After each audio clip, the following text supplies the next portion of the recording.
வணக்கம். இயற்கைக்கும் இறைவனுக்கும் நன்றி. இப்ப நம்ம பார்க்க போற book pathway to greatness coming together for change by APJ Abdul Kalam. இந்த பேரை கேட்டவுடனே கண்டிப்பா எல்லாருக்குமே இதை படிக்கணும் அப்படின்னு சொல்லி ஒரு ஆசையா இருக்கும். இப்போ இவர் கேட்டிருக்க சில வேர்டிங்ஸ் நானே உங்கள்கிட்ட கேட்குறேன். உங்களுக்கு என்ன ஆன்சர் தோணுதுன்னு சொல்லுங்க. இந்த புக்கை படிச்சு முடிச்சதுக்கு அப்புறம் அதுக்கான ஆன்சர் வந்து கண்டிப்பா உங்களுக்காக கிடைக்கும். What makes a nation great? Is it simply economic prosperity and military strength, or something more? What is it that we are as a nation require to make the last mile journey to what all the plans, investments, and projects are meant to lead up to? எதை நம்ம வந்து நேஷனோட growthன்னு நினைக்கிறோம் அப்படின்னு சொல்லிட்டு உங்க மைண்ட்ல என்ன இருக்கோ அதை நீங்க இப்பவே நீங்க கமெண்ட் செக்ஷன்ல போடுங்க. இப்போ இந்த புக்கை பத்தி நான் ஃபுல்லா சொல்லி முடிச்சதுக்கு அப்புறம் உங்களோட பெர்ஸ்பெக்டிவ் மாறுதா இல்லையா அப்படின்னு சொல்லி கண்டிப்பா நம்ம இதில் பார்க்கலாம்.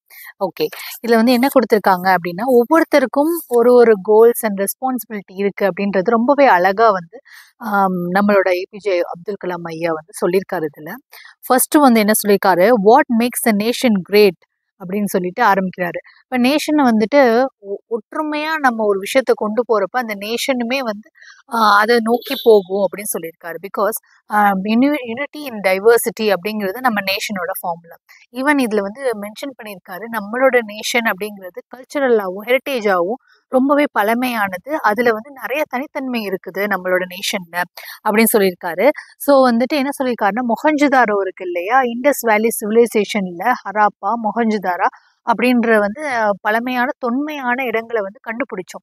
அதை பத்தி ஆரம்பிச்சு அந்த அளவுக்கு கல்ச்சுரல் சேஞ்சஸ் வந்து அதுல வருது அப்படிங்கிறத பத்தியுமே அவர் அழகா வந்து சொல்லியிருக்காரு. ஸோ மாரல் கேரக்டர் அப்படிங்கிறது ரொம்பவே வந்து வைட்டலான ஒரு விஷயம் அப்படின்றத வந்துட்டு இதுல சொல்லியிருக்காரு.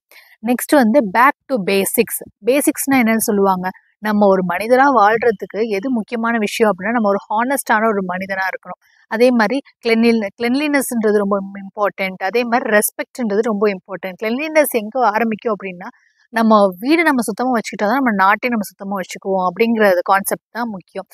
இந்த இடத்துல தான் ரெஸ்பெக்ட்ன்றது ரொம்ப இம்பார்ட்டன்ட். பிகாஸ் நம்மளை ரெஸ்பெக்ட் பண்ணாதான் நம்ம சரௌண்டிங்ல இருக்கிற விஷயங்களை நம்ம ரெஸ்பெக்ட் பண்ணுவோம். நேஷனையுமே நம்ம ரெஸ்பெக்ட் பண்ணி அதை ரெஸ்பான்சிபிளா நம்ம பாதுகாப்போம் அப்படின்னு சொல்லியிருக்காரு. அடுத்து lesson from my travels. Because நம்மளோட ஃபார்மர் பிரசிடென்ட்டா இருந்த அப்துல் கலாம் ஐயா வந்து நிறைய இடங்களுக்கு வந்து டிராவல் பண்ணியிருக்காரு. நம்ம நேஷனுக்குள்ளாரையும் சரி, இந்தியாவுக்குள்ளாரையும் சரி, இன்டர்நேஷனல் லெவல்லையுமே நிறைய டிராவல்ஸ் பண்ணியிருக்காரு.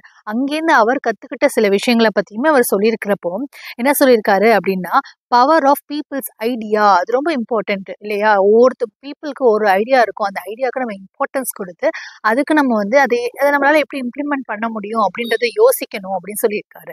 அடுத்தது வந்து ஹேண்ட் இன் ஹேண்ட் அப்படின்னா கைகோர்த்து ஒரு விஷயத்த செய்யறது அப்படின்னு அர்த்தம். அதாவது ரிலீஜன், கேஸ்ட், அப்போ எந்த ப்ரொஃபஷனாக இருந்தாலும் சரி, எல்லாருமே கொலாபரேட் ஆகி ஒன்றா வந்து ஒருங்கிணைந்து ஒரு விஷயத்த நம்ம பண்ணோம் அப்படின்னா கண்டிப்பாக அதில் சக்ஸஸ் வர முடியும் அப்படின்றது இதில் வந்து அழகாக எடுத்து சொல்லியிருக்காங்க. எ பியூட்டிஃபுல் நேஷன் அப்படின்னு சொல்லி நெக்ஸ்ட் 5th சாப்டராக கொடுத்துருக்காங்க. இதில் பியூட்டிஃபுல் நேஷன் அப்படின்றது வந்து வெறுமனே அழகான ஒரு நேஷன் மட்டும் கிடையாது. நம்ம அந்த நேஷனுக்குள்ளார வந்து நேச்சர், கல்ச்சர், அப்புறம் வந்து அதர்ஸ்க்கு தேவையான ஸ்பேசஸையும் நம்ம கொடுக்கணும். இவங்க நம்ம வாழ்கிறோன்றதுக்காக அடுத்தவங்களோட வாழ்க்கையை வந்து நம்ம வந்து பாதிக்கிற மாதிரி வாழக்கூடாது. அவங்களுக்கும் வாழ்கிறதுக்கான இடம் கொடுத்து நம்ம வாழணும் அப்படின்னு சொல்லியிருக்காங்க. கிரியேட்டிவிட்டி, பாசிட்டிவிட்டி, வெல்பீயிங், இதை பற்றிலாம் நம்ம திங்க் பண்ணணும். நம்மளை பற்றி மட்டும் கிடையாது, இது எல்லாமே வந்து அடுத்தவங்களுக்காகவும் நம்ம திங்க் பண்ணணும் அப்படிங்கிறது இவரோட கருத்தாக இருக்குது. அடுத்தது 6th பார்ட்ல என்ன சொல்லியிருக்காங்க, இப்போ ஒவ்வொருத்தருக்கும் ஒரு ஓத் எடுத்துக்கணும். ஓத்துன்றது ஒரு உறுதி எடுத்துக்கணும்னு சொல்லுவாங்க இல்லையா. பதவி ஏற்கிறப்ப நம்ம ஒரு உறுதி எடுத்துக்கிட்டு அதுக்கப்புறம் அந்த பதவி எடுத்துப்போம். அந்த மாதிரி யூத், டீச்சர்ஸ், ஃபார்மர்ஸ், அப்புறம் வந்து சார்பஞ்ச், ஹெல்த் கேர் ப்ரொவைடர்ஸ், இந்த மாதிரி ஒவ்வொருத்தருக்கும் ஒரு வந்து ஓத் எடுத்துக்கோங்க அப்படின்னு சொல்லியிருக்காரு. ஃபர்ஸ்ட் யூத்துக்கு என்ன பண்ணணும் அப்படின்னா, நீங்க வந்து ரெஸ்பான்சிபிளா இருங்க. நீங்க தான் வந்து building blocks of this nation. நீங்க தான் அடுத்து வளர்ந்து வரப்போற மக்கள். அப்ப நீங்க என்ன பண்ணணும், ரொம்பவே ரெஸ்பான்சிபிளா இருக்கணும் அப்படின்னு சொல்லியிருக்காங்க. அதே மாதிரி லீடர்ஷிப் ஸ்டார்ட்ஸ் வித் வேல்யூ. யூத்ன்ற ஒருத்தவங்கள்ட்ட தான் லீடர்ஷிப்ன்ற பவர் ஹவுஸே இருக்குது. அப்போ அவங்க என்ன பண்ணணும், ரெஸ்பான்சிபிளான ஆக்ஷன்ஸ் நிறைய எடுக்கணும். டைரக்ட் ஆக்ஷன் எடுங்கன்னு சொல்றாங்க. அதே மாதிரி ஃபார் டீச்சர்ஸ்க்கு என்ன சொல்லியிருக்காங்க அப்படின்னா, இவங்க தான் அந்த யங் மைண்டு நம்ம சொன்னோம் இல்லையா, அந்த யங் மைண்டை ஷேப் பண்றதே இவங்க தான். அப்படிங்கிறப்ப இவங்க இன்னமும் அதிகமான ரெஸ்பான்சிபிலிட்டியோட கியூரியாசிட்டியா இருக்க மைண்ட் யாருன்றதை நம்ம செலக்ட் பண்ணி அவங்களுக்கு நம்ம என்ன பண்ணணும், அவங்களை என்கரேஜ் பண்ணி நிறைய விஷயங்களை செய்ய வைக்கணும். அதே மாதிரி நம்ம இன்டெகிரிட்டியோட இருந்தாதான் நம்மளை பார்த்து வளரக்கூடிய யங்ஸ்டர்ஸ் வந்துட்டு இன்டெகிரிட்டியோட வளருவாங்க. அதனால as a teachers we should have integrity. அந்த இன்டெகிரிட்டி நம்ம மூலியமா தான் அந்த யங்ஸ்டர்ஸும் நம்ம என்ன பண்ணுவோம், நம்மளால இன்டெகிரிட்டியோட டெவலப் பண்ண முடியும். அடுத்தது ஃபார் ஃபார்மர்ஸ்க்கு வந்து ரொம்பவே பெக்யூலியராக சில விஷயங்களை சொல்லியிருக்காரு. ஃபுட் சேஃப்டி அப்படின்றது ரொம்ப முக்கியம். பிகாஸ் நம்மளோட பாப்புலேஷன் வந்து ரொம்பவே இன்க்ரீஸ் ஆகிட்டே போயிட்டு இருக்கு. அப்படிங்கிறப்போ இந்த பாப்புலேஷனுக்கு வந்துட்டு ஃபுட்டுன்றது ரொம்ப அத்தியாவசியமான விஷயம். எல்லாருக்குமே வந்து உணவு கிடைக்கணும் அப்படிங்கிறது தான் ஃபுட் செக்யூரிட்டி அப்படிங்கிறது. அதை வந்து இன்னும் கொஞ்சம் கான்சென்ட்ரேட் பண்ணுங்க அப்படின்னு சொல்லியிருக்காரு. இதுக்கு நம்ம வேற என்ன பண்ணலாம், ரிசர்ச் பண்ணலாம். சீட்ல வந்து இனோவேஷன்ஸ் நிறைய பண்ணலாம். புது புது ஹைபிரிட் வெரைட்டிஸ் இருக்கு இல்லையா, அந்த ஹைபிரிட் வெரைட்டிலேயே இன்னும் கொஞ்சம் நேச்சர் ஸ்பெசிஃபிக்காக போகலாம். எந்த கமர்ஷியலாக நம்ம போகிறத விட நேச்சுரலாக ஆர்கானிக்கலாக சில விஷயங்களை நம்ம வந்து டெவலப் பண்ணலாம். ஸோ இதனால என்ன ஆகும், அக்ரிகல்ச்சரல் ரெசிலியன்ஸ் நம்மளுக்கு கிடைக்கும். கிளைமேட் எப்படி மாறினாலும் சரி, குளோபல் வார்மிங் எது நடந்தாலும் சரி, அதுக்கேற்ற மாதிரி தட்பவெட்ப சூழ்நிலைக்கு அந்த சீடா இருக்கலாம், இல்லை பிளான்ஸா இருக்கலாம், அதை தன்னைத்தானே அடாப்ட் பண்ணிக்கும் அப்படின்னு சொல்றாங்க. அடுத்தது வந்து ஃபார் சார்பஞ்சர்ஸ்ன்றது ஒன்றும் கிடையாது. வில்லேஜோட ஹெட் மேன்னு சொல்லுவாங்கல்ல, வில்லேஜோட தலைமை அதிகாரி, அவங்கள தான் சார்பஞ்சுன்னு சொல்லுவாங்க.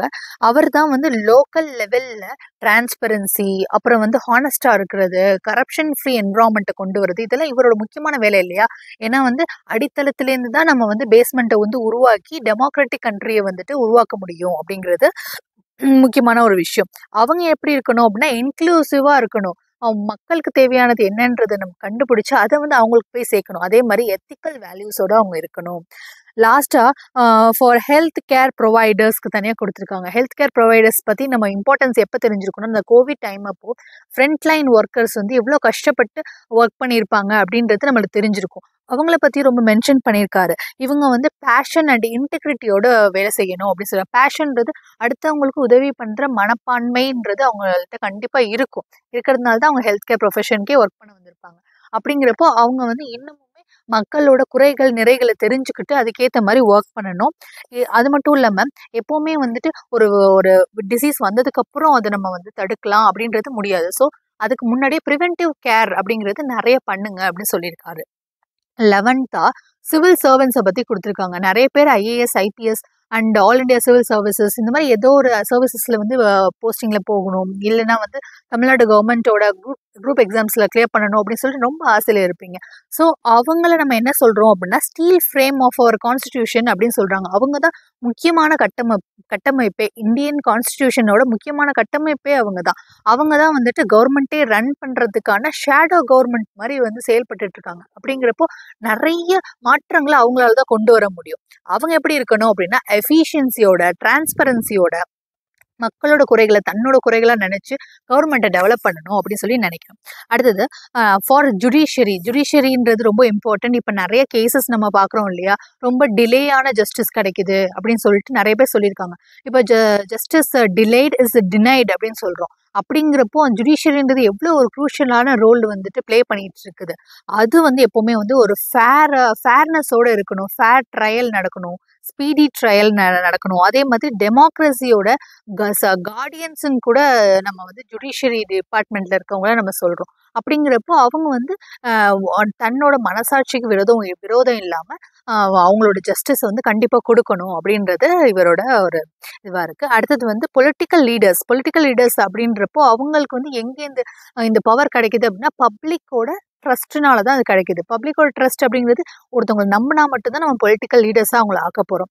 அப்படிங்கிறப்போ அவங்களுக்கு வந்து ஒரு விஷன் இருக்கணும், இந்த நேஷன் நம்ம எதை நோக்கி கொண்டு போக போகிறோம் அப்படின்ற விஷனோடு தான் அவங்க கண்டிப்பாக வரணும். அதையுமே அவங்க வந்துட்டு அந்த பவருக்கு வந்ததுக்கப்புறம் அது கண்டிப்பாக வந்து செயல்படுத்தணும் அப்படின்னு சொல்லியிருக்காரு.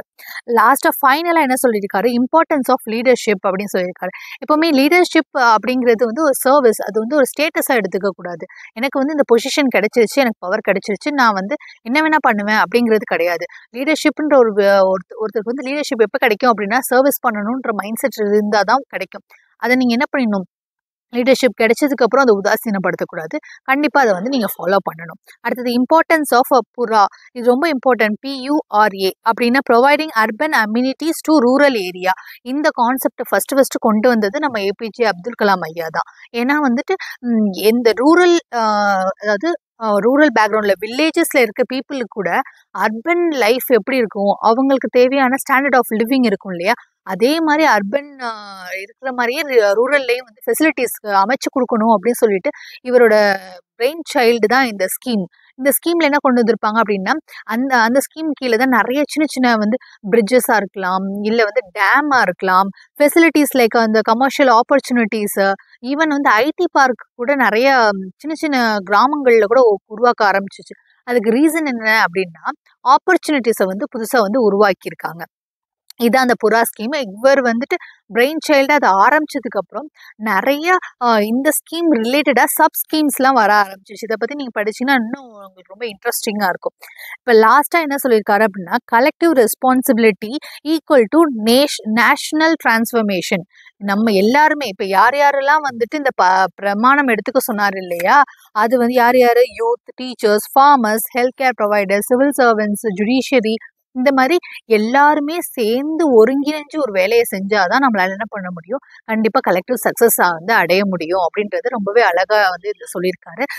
இந்த புக் வந்துட்டு நீங்க படிச்சு முடிச்சதுக்கு அப்புறம் கண்டிப்பா இந்த ஃபர்ஸ்ட் நான் கேட்ட கொஸ்டினுக்கு வந்து ஆன்சர் கிடைச்சிருக்கும்னு நான் நம்புறேன்.